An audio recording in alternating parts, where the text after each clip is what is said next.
Бид нар Марк номын одоо үгээс Марк номыг явсаар гадаад 14 дугаар бүлэг дээр явж байна. Есүсийн хамгийн сүүлийн одоо баригдахын өмнөх хэдхэн хоног дээр бид нар одоо нэлээд олон 7 хоног болчлаа тийм ээ. Одоо бол яг Есүс баригдах тэр шөн дээр ирж байгаа. Баригдах шөн дээр ирж байгаа. Дөрөвд өдрийн одоо үйл явдал эхэлж байна ч. Өнгөрсөн 7 хоногт бид нар ярилцсан нэгэн чухал үйл явдлыг та нар санаж байгаа бах. Нэгэн эмэгтэй Есүсийг тосоор тосолсон түүх байгаа. Тэр түүхийн хоёр талд Маркийн бичсэн яг энэ хэсэг дээр бол 14 дугаар бүлгийн эхний хэсэг дээр болон яг бидний одоо өнгөрсөн 7 хоногт төгсөж уншсан 11 дугаар ишлэл энэ хоёр дээр маш хар бараан ийм нөхцөл байдал үүссэн байсан. Тэр хар бараан нөхцөл дотор нэгэн эмэгтэй Есүсийг тосоор тосолсон энэ түүхийг одоо Марк сандвичлэн гэж ярьсан тийм ээ би. Яг сандвич шиг тийм ээ. Дунд нь оруулж одоо өгүүлсэн ийм нэгэн үйл явдлыг бид нар үзсэн. Эндээс бид нар юуны тухай ярилцсан бай. Ерөнхийдөө бол Есүс Христэд бид нар өөрсдийнхөө амьдралыг хэр зэрэг зориулж байна гэсэн юм асуудлыг бид нар хариулсан. Өнөөдрийн бидний ярилцах энэ хэсэг, унших энэ хэсэг мэдээж 12 дугаар ишлэлээс хоошоо явна. Энэ хэсэг бас дахин нэгэн ийм сандвич үйл явдал болж байгаа. Есүс яг алгасал баяр болон эзний зоог гэсэн энэ хоёр чухал үйл явдлын дунд өөрөөс нь нэгэн хүн урах тухай ярьж байгаа. Мэдээж Искариот хотын Юдас та нар санаж байгаа бол өнгөрсөн 7 хоногт Искариотын дотор тийм ээ муус сүнс шүглэж гэх юм уу нөгөө талаар өөрийнх нь шуналд автсан сэтгэл илүү давмгааж өөрийнхөө эзэн хэмээн нэрлэж байсан, дуудаж байсан, дагалдаж байсан амьдралынхаа 3 жилийг хамтдаа өнгөрүүлсэн тэр нэгэн хүнээс одоо урах ийм одоо үйл явдал, ийм одоо сэтэл төрсэн байгаа. За энэ одоо өнөөдрийн бидний ярилцах энэ үйл явдал бол ер нь манай бидний Христэд итгэгч хүний амьдралын одоо өдөр тутмын амьдралыг чинь иргэн тойронд байгаа.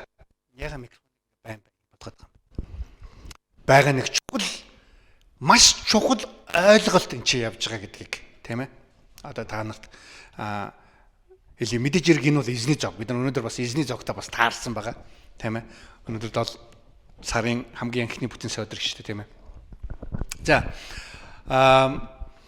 тэгээ бүгдээрээ хамтдаа энэ хэсгийг эхлэж уншаад тэгээ бүгдээрээ эндээс юу суралцах вэ? Юу ойлгох вэ? Юуг миний итгэлийн амьдралын бас чухал нэгэн одоо үзэл санаа гэж үздэг вэ? Тэрнийхээ тухай бүгдээр хамтдаа суралцъя. Тэгээд Марк номын 14 дугаар бүлгийн 12-оос 20 6 дугаар ишлэл. Маркийн 14-ийн 12-оос 26. Би уншиж та нар хараарай. Эсгээгүү талхны баярын эхний өдөр алгаслын хураг нядлах үеэр шавнар нь танд зориулан алгасал баярын зоогийг хаана бэлдүүлэхийг та хүсэж байна вэ гэв. Есүс шавнараас 2 хүнийг явуулж тэдэнд хотод ор ваартай ус авч яваа хүн та нартай тааралдана. Түүнийг даг. Тэр хаашаа орно? Тэр гэрийн эзэнд багш шав нартайгаа алгасал баярын зоог барих зочны өрөө минь хаавайн гэж хэлүүлж байна гэрэ. Тэр та нарт дээд давхрын тавилгатай бэлэн том өрөөг үзүүлнэ. Тэнд бид зоог бэлдгэж хэлв. Шав нар гарч явж хотод ирээд түүний айлцнаар бүхнийг олж алгасал баярын зоогийг бэлдэв. Орой болоход Есүс 12-ынхан хамт ирэв. Тэд туглан суугаад идэж байх үед Есүс үннээр би та нарт хэлье. Надтай хамт хооллож буй та нарын нэг чинь надаас урвана гэлээ. Тэд зовсхийн нэгээрээ түүнд би биш үсттэй гэцгээв. Есүс тэдэнд 12-ын 1 тавганд надтай гар талах дүрж байгаа нь мөн. Хүний хүү өөрийнх нь тухай бичигдсэнчлэн явна. Харин хүний хүүг бариулах тэр хүн золгүй ээ. Тэр хүн төрөөгүй байсан нь бол дээр байхсан гэлээ. Тэднийг зоглох зуур Есүс талах аваад ерөөсний дараа хуваан шавнартаа өгөөд "Маа, энэ миний бие" гэв. Тэр аяг авч талархал өргөөд тэдэнд өгөхөд бүгд түүнийг дүүнээс уулаа. Есүс тэдэнд "Энэ нь олны төлөөх урсах гэрээний цус минь юм. Үннээр би та нарт хэлье. Би усан үзмийн дарсыг Бурхны хаанчлал шинээр уух өдрийг хүртэл дахин уухгүй" гэв. Магтууд ууссныхаа дараа тэд чидүүн уул өөд явцгааваа. Амен. За Есүс баригдах тэр одоо энэ чин дөрөвд өдөр тийм ээ, дөрөвд өдрийн шөнө тэд нар Гецсемане цэцэрлэг залбираад тэгэл баригддаг тийм ээ. Тэгэл хэд өдөр цовдлуулж байгаа вүлээ? 5 дахь өдөр цовдлуулж байгаа шүү дээ тийм ээ. Тийм үү? За энэ яг тэр өдрийн тэр дөрөвд өдрийн тухай ярьж байна. Ер нь Monday, Thursday гэж ер нь ярьдаг л да. Тэр нь болохоор ерөөсөө яг Есүс өөрийгөө тэр нэгэн ядлуулах хорог болгон бэлтэж байгаа тийм үеийн тухай ярьж байгаа. За эсгээгүй талхны баяр бол алгасэл баяр хоёрын хооронд бараг ялгаа байхгүй нэг л үйл явдлыг өгүүлдэг. Эсгээгүй талх гэж байгаа нөгөө Египтээс гарan зүхтахта Израилийн ард түмэн нөгөө хөрөнгөөр зуураад хөөлгөөл гой мантуу шиг болгож чадахгүй цаг байгаагүй болохоор хурдхан шиг явах ёстой байсан учраас шууд хөрөнгө мөрөнгө хийхгүйгээр шууд гамбир хойрж одоо жигэнж аваад зүхтаасан. Тэм учраас ерөнхийдөө энэ алгасэл баярын одоо үеэр хамгийн эхлээд энэ эсгээгүй талхны өдөр болдог. Ерөнхийдөө алгасэл баяр бол 7 хоног үргэлжилж байгаа. Тэрний нэг өдөр нь болж байгаа. За энэ баярын дараа алгаслын хураг нядлах үеэр гэж. За алгаслын хураг нядлах ийм нэгэн чухал үйл явдал ерөнхийдөө болдог байсан тэнцээ. Тэр өдөр хэрвээ та нар санаж байгаа бол Египтээс гарч зүхтаахт яг тэр үедээ Бурхан Египтэд байсан Израилийн ард түмэнд юг одоо хэлдэг вүлээ. Та нар өөсөвгүй нэгэн хургийг нядлаад айл болгон цусыг нь өөрийнхөө гэрийн тутаханд түрх. Тэгэх юм бол ариун сүнс Египт орон даяар яваад ууган болгоныг тэр байлтгоо малын төлөвийн ууганыг хүртэл устгах яг тэр үед танаа тэр дээрээ цустай тэр хурганы цусыг түргсэн тэр айлуудын ууган болон ууган хүүхдүүд нь болон төлөвүүд нь одоо үхэхгүй, алуулахгүй ама гарна гэсэн. Тэгээд тэр хооронд Египтийн гачуудж явах тэр хооронд та нар хурдхан шиг гараад зүхтаа. Хаашаа зүхтааж байгаа л эдгээр чинь. Бүр Синаа руу зүхтааж байгаа тийм ээ. Синаан жол руу зүхтааж байгаа. За тэр хургийг нядлах ийм үеэр гэж чинь хэлсэн байгаа юм л да. Израилийн ард түмэн яг одоо Есүсийг ирэх яг тэр өдрийг хүртэл магадгүй 1500 орчим жилийн туршид яг энэ алгасэл баярыг одоо тэмдэглэсээр ирж байгаа. Энэ бол энэ ард түмний маш том баяр. Энэ ард түмнийг бий болгосон одоо баярын нэгэн. Бурхан Израилийн ард түмэн гэдэг энэ ард түмнийг өөрийн гэсэн ус үндэстэн болгож Бурханы ард түмэн болгож байгаа нэгэн үйл явдлын нэгэн. Ард түмэн байхад хүн хэрэгтэй тийм ээ. Гошен гэдэг газар одоо Египтийн тэр нэгэн газар Израильчуудыг 400 жил ард түмэн болгохоор өсгөн үржүүлсэн. Тэгээ одоо тэднийг одоо газар нутаг өгөхөөр Египтээс гаргаж байна. Египтээс гаргаж явж явах завсраа дундаа тэд нар 10 хуулийг өгсөн. Тэр ард түмний баримтлах ёстой хуулийг өгч байна. Тэгэхээр энэ том баярыг Израилийн ард түмэн бол маш чухалчлан тэмдэглэдэг байсан. Тэр үед одоо тухайн үеийн түүхч Йосефийн тэмдэглэснээр 250 мянга гаруй хургийг тахилч нар нядалдаг байсан. Тэр гэр орондоо нядалдаггүй байсан. Тэр хургийг бол заавал сүмд аваачиж нядалуулдаг байсан. Тэр өдөр бол тахилч нар маш их завгүй гэсэн. 250 мянган хургийг нядалдаг. Тэр хургийг нядлаад тэд нар яах вэ? Зүгээр хайчих үгүй.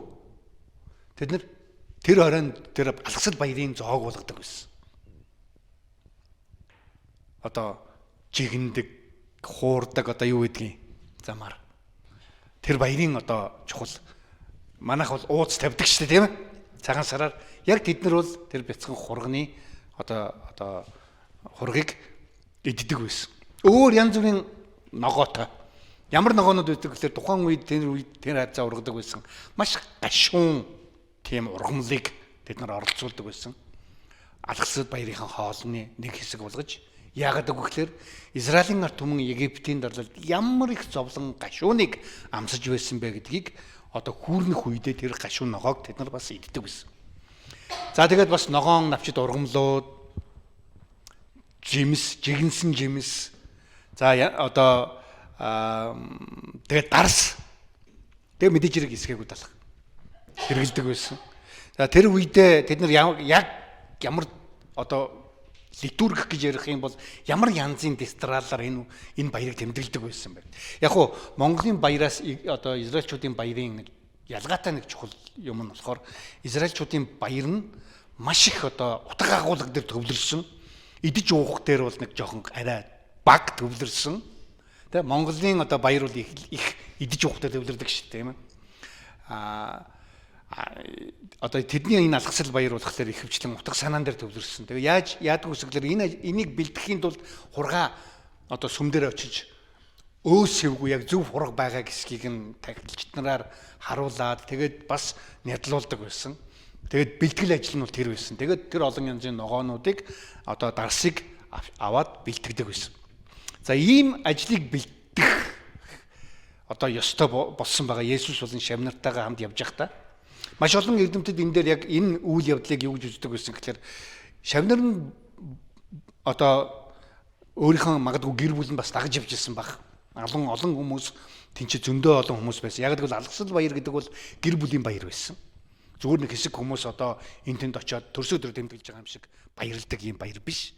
Ерөнхийдөө бол одоо гэр бүлийн баяр байсан. Манай магадгүй цагаан сартай одоо дүүцгүс магадгүй тэрнээс илүү их одоо хөл хөдөлгөөн болдог ийм одоо баяр байсан. За энэ баярын үеэр маш олон хүмүүс байсан баг. Тийм учраас ч одоо Есүс тухайн үедээ нэлээд том одоо өрөө хэрэгтэй байсан баг. Тэр өрөөг дараа нь бид нар хэрэглэсэн байдаг. Тийм учраас магадгүй энэ нь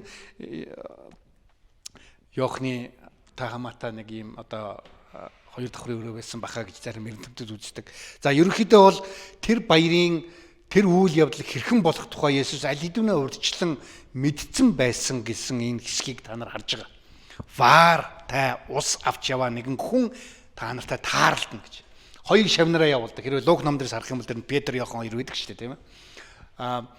Хоёр шавнараа явуулаад одоо тийшээ оч. Тэгээ тэнцээ очингууд чин тэр одоо юу руу энэ дээр яг хэлэв тэр нэг жижигхэн хотын нэг хэсэгт очингууд чин тэнд одоо ваарта ус барьж яваа нэгэн хүн гэж энэ эрэгтэй хүнийг ярьж байгаа юм л да. Нэгэн хүн таарлтна. Тэр хүнийг дагаад яв. Тэгээд дагаж очиод манай багш бэлдүүлсэн тэр өөрөө хаана байна вэ гэж асуу гэж. За үүнийг ингээ харахаар магадгүй Есүс бүх зүйлийг урьдчилан мэдэж одоо тэнд нэгэн хүн ваарта усаваад ингээ явна. Тэгээ яг тэр үед яг тэр явж байгааг Есүс мэдж байгаа. Тэд таарлахыг Есүс мэднэ. За тийм учраас тэр хүнч хүртэл тэгж асуунгууд тэднэрт одоо өрөө гаргаж өгнө гэсэн ийм нэг талаар ингэж бас энэ хэсгийг бас ойлгож болно л да. Яг гэвэл тэргүй Есүс бүхнийг мэддэг учраас. Нөгөө талаар ихэнх эрдэмтэд юу гэж энийг үздэг вэ гэхээр урьдчилан Есүс энийг бэлтгэсэн байсан. Тухайн хэрвээ харж өмнөх хэсгүүдийг одоо Библийн хэсгүүдийг хэрвээ хам сэдвийг бид нар харах юм бол Есүсийг бүгдээрээ одоо хаа байгаа газар нь хурдхан шиг барьж авч хорохыг хүссэн. Гэхдээ Есүс нэг хийх ажил дутуу байгаа. Тэр бол эзний зоог.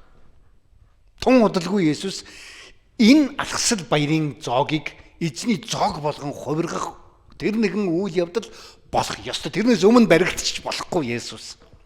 Тэв учраас Есүс аль хэдийнэ урьдчилан энэ хаан одоо болохыг зохион байгуулсан. Юдас энийг мэдэж болохгүй яагаад гэвэл Юдас ч бариад өгчих учраас. Эзний зоог барих ёстой болоогүй багт нь баригдуулчвал бас болохгүй. Тэв учраас Есүс энийг урьдчилан шавнартаа хэлэхгүйгээр өөр одоо хүмүүстэй одоо ярилцаад зохицуулсан. Тэр үед эмэгтэй хүн л ваарта ус барьж явдаг байсан. Эмэгтэй хүн. Эсвэл боол эрэгтэй хүн ваарта ус барьж явдаг байсан.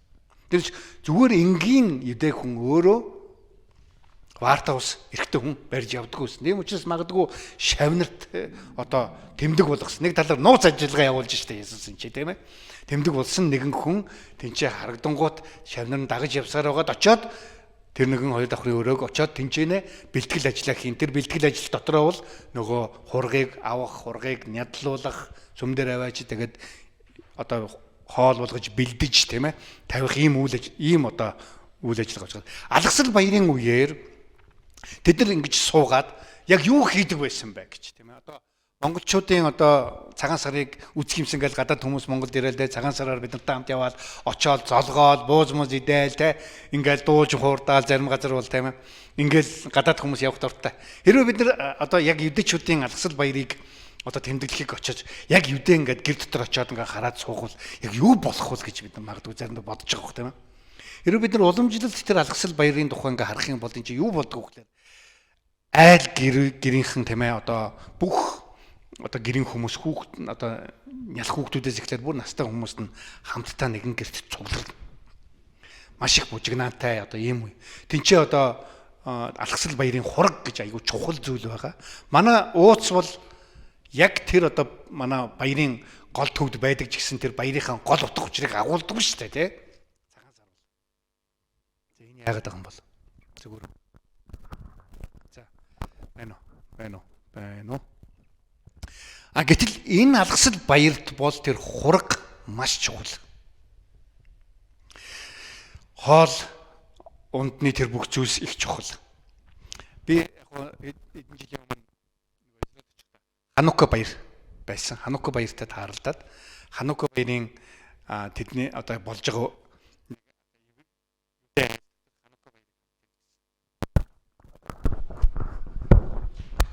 энийг авчих.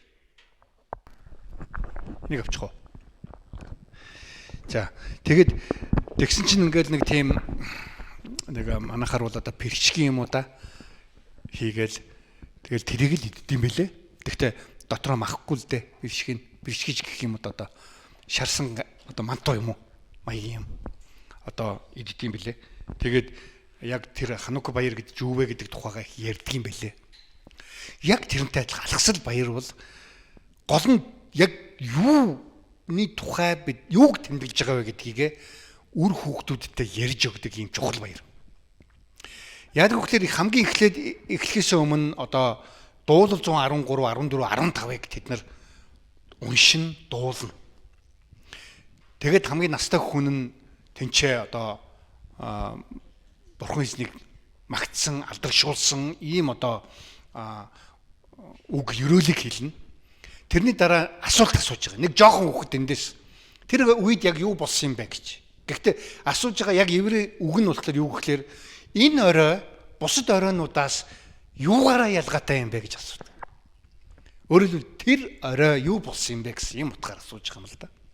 Тэнгүүд настай хүн нь одоо тэнд байгаа бүх одоо өр хүүхдүүдтэй нөгөө Египтээс гарсан үйл явдлыг нэгэнгүй ярьж өгдөг. Гүүрнэж өгдөг. Аман одоо тийм уламжлал ингэ дамжуулж өгч байгаа. Израилийн ард түмэн Египтийн дарлалд байсан бид нар гарах одоо тэр газраас гарч өөрийн гэсэн одоо газар нутгийг Канаанд бид нар авах ёстой байсан. Тэр авах ёстой үйл явдал болоход фараон биднийг одоо тийм явуулаагүй бид нар ямар их зовлон зүдгүүр амсч байсан нөгөө эрэгтэй жуудаа яаж алдаж байсан дөнгөж төрсэн хүүхдүүдээ тийм хэрхэн яаж одоо еврей хүмүүсийг одоо тухайн үеийн Египтийнхэн дарлаж одоо алж хятаж ингэж байсан. Энэ тухай яриад тэгээд тэд нар хэрхэн яаж бурхны ерөөлөөр нөгөө галан баг нь үүлэн баг нь энэ тэрэ дагаж явж явсаар байгаа сенаа дээр ирсэн тэр одоо энэ үйл явдлыг настай хүн одоо тэр хүмүүс тайлбарлаж өгдөг байсан. Тэрний дараа 3 дугаар хэсэг дээр юу болдгоо гэхээр тэд нар нөгөө нэг идэж уух зүйл байгаа. Тэгээд тэр идэж уух зүйлээ тэр настай хүн ерөөж залбирдаг байсан. Бурхан бидэнд энэ бүх зүйлийг өгсөн тийм ээ гэдэг одоо юугаар ерөөлийг эзэн өгсөн юм а гэдгийг үлээ. Тэгэд хамгийн сүүлд нь төгсгөл дээрээ бас одоо дуулаас дуулаад 116 7 8 дугаар дуулуудыг дуулдаг байсан. Ингэж дуулаад тэгэд энэ баяр бол өндөрлөдөг. Ерөнхийдөө бол энэ одоо үйл явдал дөрвөн янзын хэсэг гарч байгаа юм л да. Эхэлж байгаа хэсэг тийм ээ. Тэгээд асууж байгаа хэсэг, тайлбарлаж байгаа хэсэг, тэгэнгүүтээ 3 дугаарт нь нөгөө хоол унд өрөөж байгаа хэсэг, төгсгөлийн хэсэг дуулж байгаа хэсэг. Энэ дөрвөн үе болгон дээр тэд нар дарс уудаг байсан. Бүгдэнд нь дарс өгөөд бүгдээрээ тундахтаа дарсыг ууж тэр нэгэн одоо үйл явдлыг тэмдэглэн уудаг байсан. Гэхдээ дөрөвдүгээрх тэр дарсыг тэд нар орхидог байсан. Уудаггүй байсан. Ягаад гэвэл алгасал баяр гэдэг бол ийм хоёр үйл явдлыг яаж байгаа. Нэг талаар алгасал баяр хоошоо эргэж харж байгаа. Түүхийг эргэж хардаг. Нөгөө талаар түүхийн ирээдүг рүү хардаг ийм баяр байсан.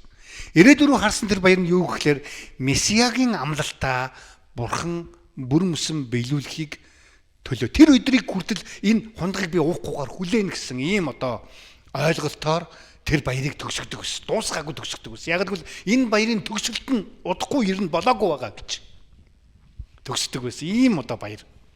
Өөрөөр хэлбэл Израилийн ард түмэн алгасал баярыг хийхдээ бол Бурхны биднэрт хийж өгсөн тэр үйлс гайхалтайгаар өнгөрсөнд болсон. Гэхдээ бас өнөөдөр жигсэн бид нар дахиад тэр үйл явдал үргэлжлүүлэн дуусна. Дөрөв дэх хундгыг бид нар тэр үед уун гэсэн ийм одоо юугаар алгасал баярыг ерөнхийдөө тэмдэглэж байсан.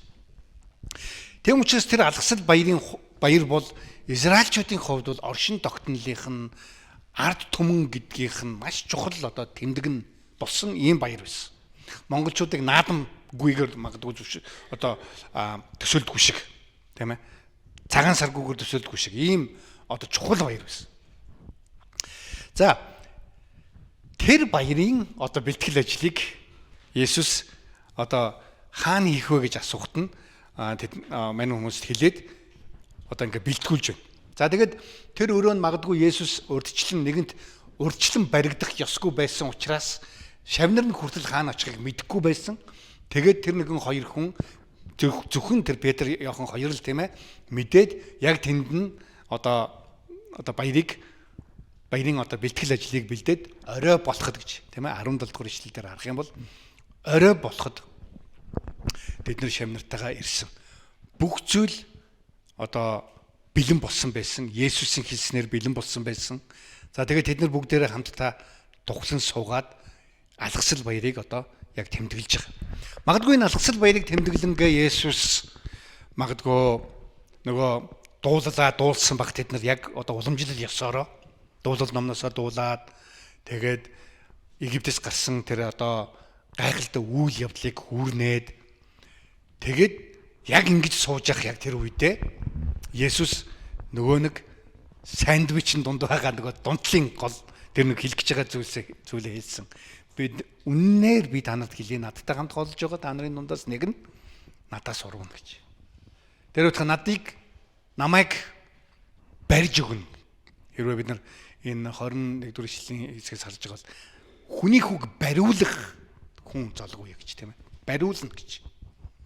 Хин хүн надаас урвна гэж. Яг мэдээж хэрэг бид нар сайн мэдж байгаа энэ бол одоо Искариотын Юдас гэж байгаа. Тэгэхээр Есүс нэг зүйлийг аягүй сайн мэдж байгаа. Юдасын төлөө ч гэсэн Есүс өөрийнхөө амийг өргөнө гэж.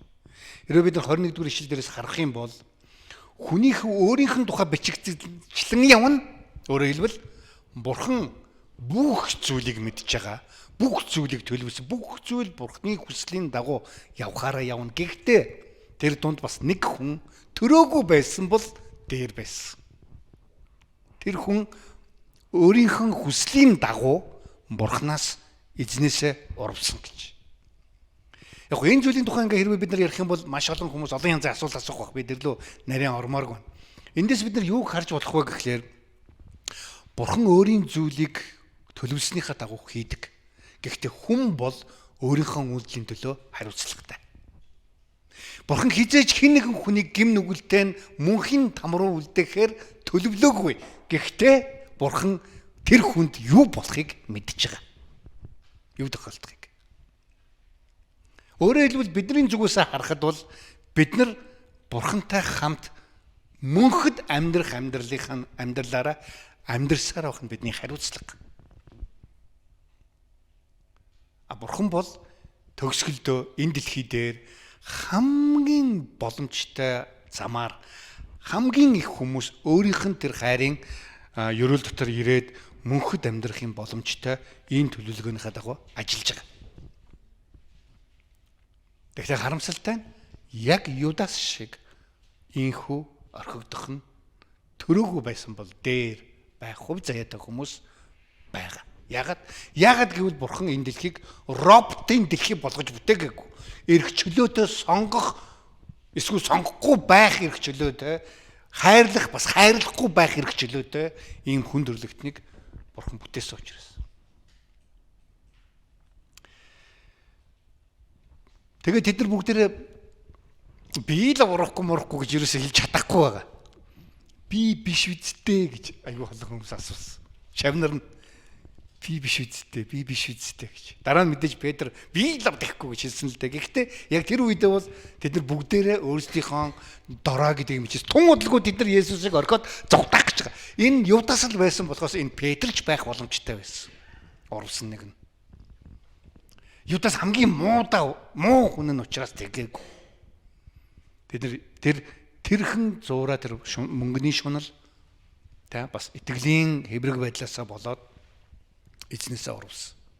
Тэр дотрын байгаа 12 шавны хинэнч урах бас боломжтой ийм нөхцөл байдал тэнд байсан. Гадаа бол бүргэр байсан. Бараан байсан.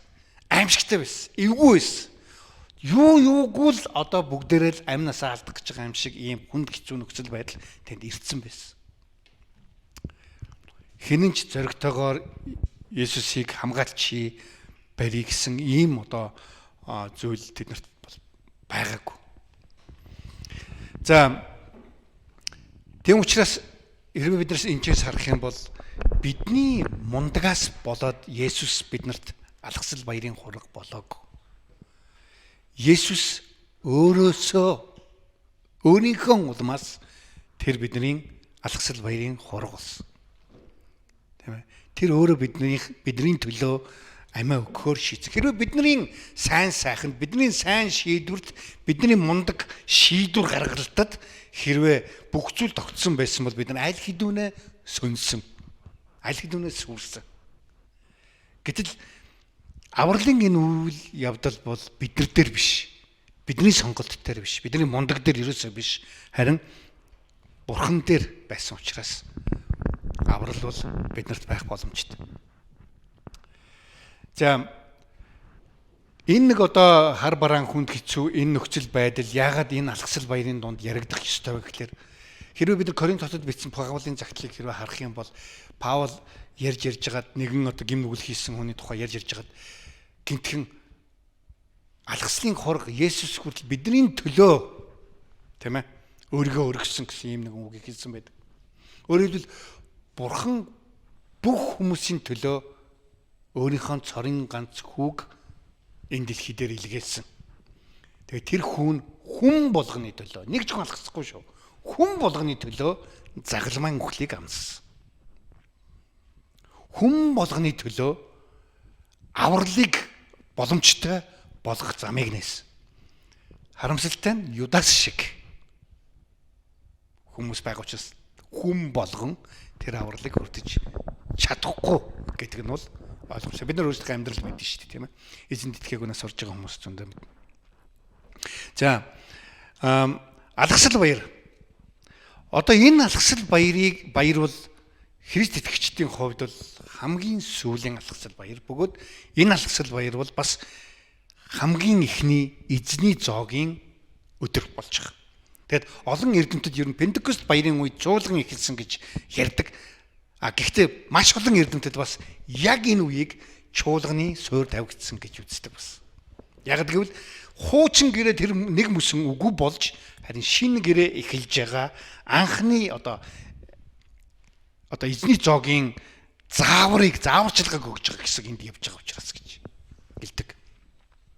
За тэнцээ юу болсон? Эзэн одоо зоглох зүйл Есүс талах аваад ерөөсний дараа хувааж шав нартаа өгөөд миний бие гэв. Тэгээд аягавч талхал өргөөд өгөхөд бүгд ууцгаалаа. Есүс тэдэнд энэ нь олонний төлөө урсах гэрээний цус минь юм. Үннээр би та нарт хэлье, усан үзмийн дарсыг Бурхны хаанч шинээр өдрийг хүртэл дахин уухгүй. Энэ Есүс яг энэ алгасал баялын тэмдэглэх үеийн 3 дахь хундгыг одоо яг өгж байна. Жимнартаа. Нөгөө эсгээгүй талхыг өгөхдөө уг нь бол евдэчүүд юу гэж ярьдаг гэсэн гэхээр энэ талхыг манай өвөг дээдэс нөгөө Синан цөлд явж байхдаа хөхгүй тулд хурдхан шиг хайрж аваад гарч яваад зугтаасан.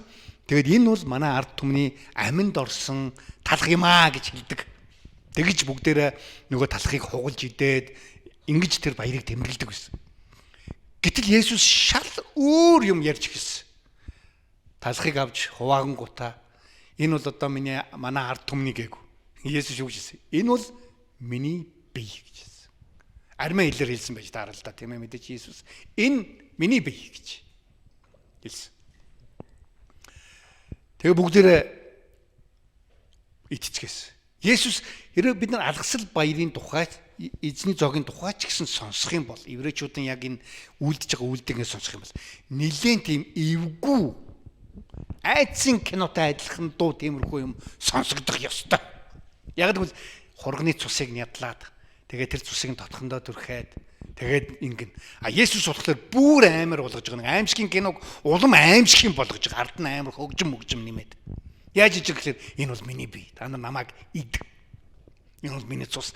Та нар миний цусыг уу гэж хэлж байгаа. Ер нь бол Есүс өөр газар дээр хэлсэн байна. Миний бие гэдэг намайг гэдэг миний цусыг уухгүй хүн бол Тэнгэрийн хаанчлыг өвлөхгүй. Надад хамт байж чадахгүй гэж. Хүүхсүг Есүсийн цусыг одоо хайшин те бид нар хүн иддэг амьтад юм уу? Мэдээж Есүс шууд тийм утгаараа бол хэлээгүй. Гэхдээ ямар гүн утгыг энэ ч илэрхийлж гэнэ үү гэхээр хуучин гэрээн дээр амьтны цус Израилийн ард түмний гим нүглийг бурхны өмнө ариутгах ийм элемент байсан. Өөрөөр хэлбэл цуснд юу явдаг вэ? Ам явдаг. Тийм учраас бурхан өөрийнхөө ард түмнийг амьтай байлгахын тулд, өршөөхийн тулд өөр нэгэн амийг орлуулан дахил өргөх энэ үйлдэлийг хийж Израилийн ард түмэнд тэр жинхэнэ одоо бодит авралыг тэр ам хэлтрүүлэлийг жил болгон өгдөг байсан. Гим нүглийнх нь улмаас болсон тэр нэгэн гим нүглийг нь цагаатгахын тулд. Гэтэл энэ ч Есүс одоо энэс хойш хүн болгонд амар олон янзын цус урсгах хэрэггүй боллоо. Тийм ээ. Аягүй олон янзын цус урсгаж нэг хүнийг бид нар одоо бурхны өмнө гим зэмгүй байлгаж ирсэнс одоо харин ганцхан хүүгийн цус урсаж хүм болгоны амийг аврах боломжтой болсон гэсэн. Ийм одоо үйл явдлыг энэ илэрхийлж байгаа. Христэд итгэгч хүмүүсийг заримдаа хүмүүс цусан дуртай аимшигтай нөгөө эзнийгээ иддэг, уудаг, тэ цус уудаг одоо аимшигтай одоо юу гэдэг лээ? Каннибалууд нөгөө нэг цус соргчд чи юу гэдэг лээ? Бас вампирууд энэ төр гэл тэ. Ийм олон янзаар одоо нэрлэжсэн ийм одоо түүхэн үйл явдлууд байдаг. Гэхдээ утга санаа нь бол юу вэ? Үнэхээр яг бодитоор Есүсийн бие болон цус тийм ээ одоо энэ хэлж байгаа Есүсийн бол хүн төрлөختний төлөө өргөгдсөн. Түүнийг нь бид нар эзний зоогоор яг идж байгаа үйл явдал болж штэ. Ер нь бол мэдээж хэрэг одоо талах болон дарс энэ элементүүд гинт өөрчлөгдөөл гинт мах ч юм уу эсвэл яг жинхэнэ усуусмын дарс ч юм уу болохгүй штэ. Болохгүй. Гэхдээ хэрэв бид нар бурхны нүдээр сүнслэг ертөнцид бүх зүйлийг ингээ харах юм бол нэрээ бид нар нөгөө нэг ийм хэрвээ ийм одоо янз бүрийн нууц юмыг хардаг юм шил одоо юу лээ нүдний шил бид нар бүгдээрээ зүгэн харах юм бол Христэд итгэгчид дэлхийд даяар бид нар эзний зоогийг барихдаа нэрээ яг Есүсийг идэж байгаа.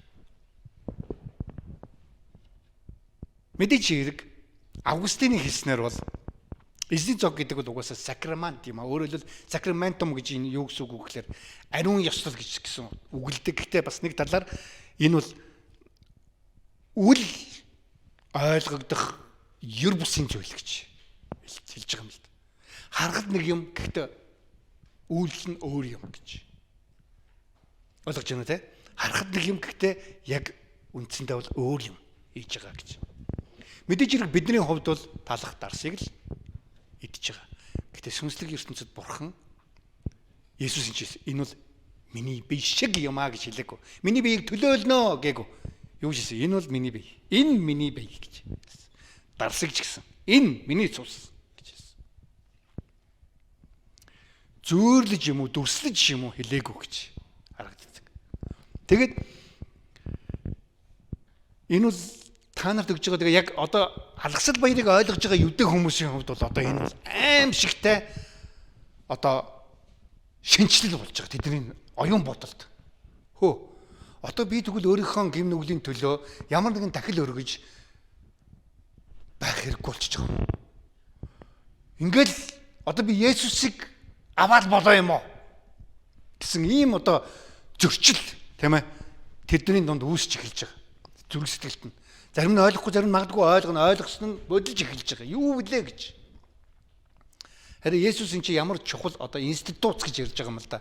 Ийг бий болгож яах вэ гэхээр эзний зоог бол хүн төрлөختөнд өгсөн Бурхны хамгийн ариун зоог нь болж байгаа. Энэ бол хүний хүү буюу Бурхны хүүг идэж ууж байгаа үйл явдал болж байгаа. Ягаад энэ байн дахин өгөгдөх ёстой болж байгаа вэ? Есүс ганцхан удаа загламай дээр зовлогдож нас барсан. Гэхдээ энэ байн дахин өгөгдөж байгаагаар хүмүүс яг л нэг хуучин гэрээний нөгөө одоо эзний ард түмэн байн дахил өргөж амьгарч амьдарж ийсэнтэйгээ адилхан. Христ итгэгчдийн амьдралыг тийм учраас олон зууны туршид одоо эрдэмтэд өнөөдрийг хүртэл эзний зоог баптизмыг Бурхны нэгүслийн сувг гэж нэрлэж байгаа. Өөрөлд яг Тэнгэрээс нэг юм сувг гарч ирээд тэгэл гяс тэр дотор ороод хүмүүс нэг ариусч аваад явдаг. Нэг хүч аваад явдаг юм шиг. Ийм байдлаар эргэлж ирсэн. Мэдээж яг тийм утгаар хэлээгүй л дээ.